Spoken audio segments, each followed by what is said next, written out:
Week 17 of the 2023-24 NBA season is over, which means it's time to run it back. This is Run It Back, NBA Week in Review, Los Angeles Clippers edition. I'm Jose Salviati, editor at thebeachbasket.net, and formerly the featured columnist covering the Clippers for Bleacher Report. This is the show where we recap the week that was for the Los Angeles Clippers and then highlight their marquee matchup for the week to come. Let's start by taking a look at where the team lands on the Peach Basket's objective power rankings this week. Clippers were 1-1 in week number 17, as I predicted last week, with a win over the Golden State Warriors on the road and a disheartening loss to the Minnesota Timberwolves at home. To be fair, I did predict a 1-1 record. I got that right, but I got the win and loss wrong. I really thought they would send a message to the Timberwolves and lose at home to the rejuvenated Warriors. A little bit more on that later, though. I just had a feeling that the Clippers would rise to the occasion. That's what this time of the season is about. It's about ramping up, getting ready for the playoffs, and sending messages to the teams you probably have to go through. But instead of sending a message to the Timberwolves and remain ahead of them in the standings, there was no message. They lost. And they didn't look good in the process. That loss made the game in San Francisco very important. The Clippers did not want to go into the All-Star break losing 2 in a row. To their credit, in a crazy game, where they didn't play their best throughout, they were able to pull off a big win. Because it's a short week, the 1-1 record did not cost the Clippers too much as they stay at number 4 in the West and number 5 overall in the Peach Basket's objective power rankings. Now let's take a look at the best to do it in key categories for the Clippers. Last week we called out that the Clippers are unique in that they have a different person normally in each key category. We see that again this week. Paul George led the way with 25 points per game over his 3 games played. James Harden had the most 3-point field goals made with an average of 3 in his 3 games. PG again led the way with 9 field goals made on average. Ivica Zubac was the top rebounder, pulling down 8.7 rebounds.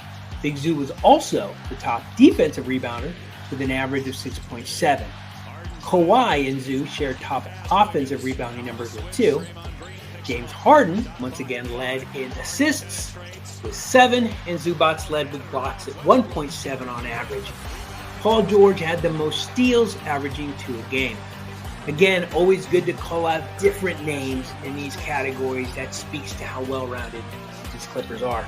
PG was the most efficient player based on a game score of 24. Week 18 will have the Clippers returning from the All-Star game break and facing a bit of a Western Conference gauntlet when they return. They start on the road against the OKC Thunder. Then they travel to Memphis for a game against the Grizzlies. Finally, they finished the week at home against the Sacramento Kings. Now, to be fair, this would have been a real gauntlet last season, but this season the Grizzlies, even at home, aren't quite what they used to be. Regardless, the games against the Kings and absolutely against the Thunder are going to be big games.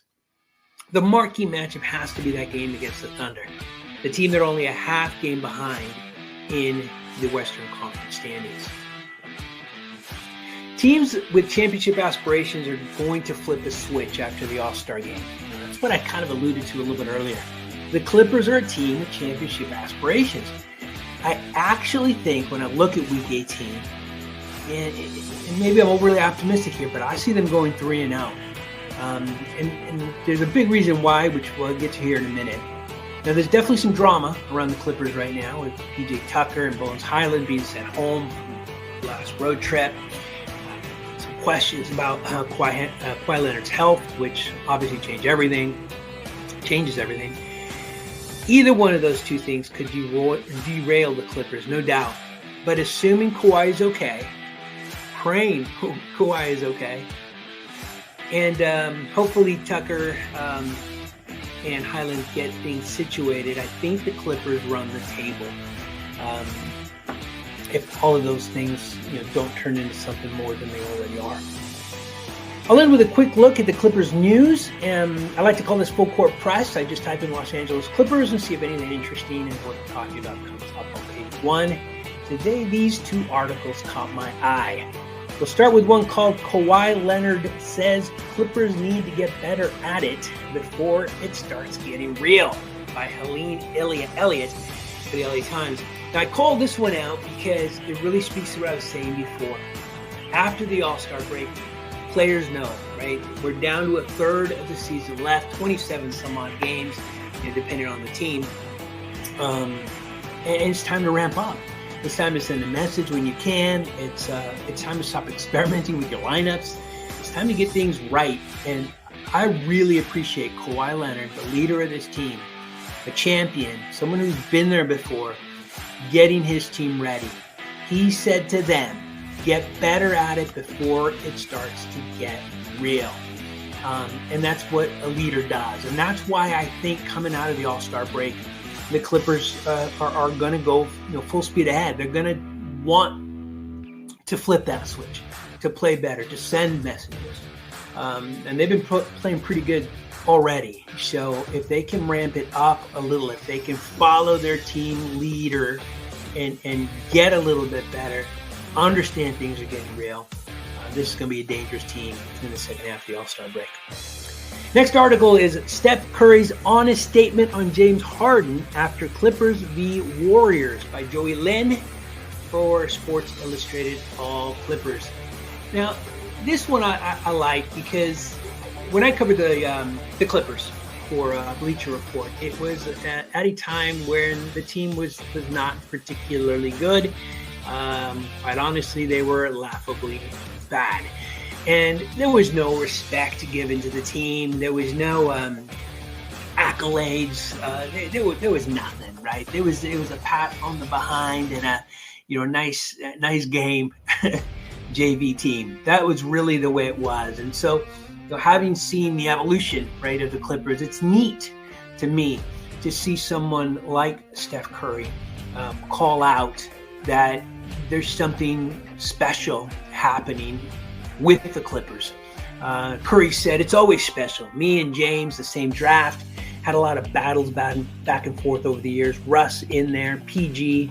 We're all still trying to play at a high level. There's a lot of mutual respect. There's a lot of competition too. Hate losing to them. I think the same. I think they feel the same way.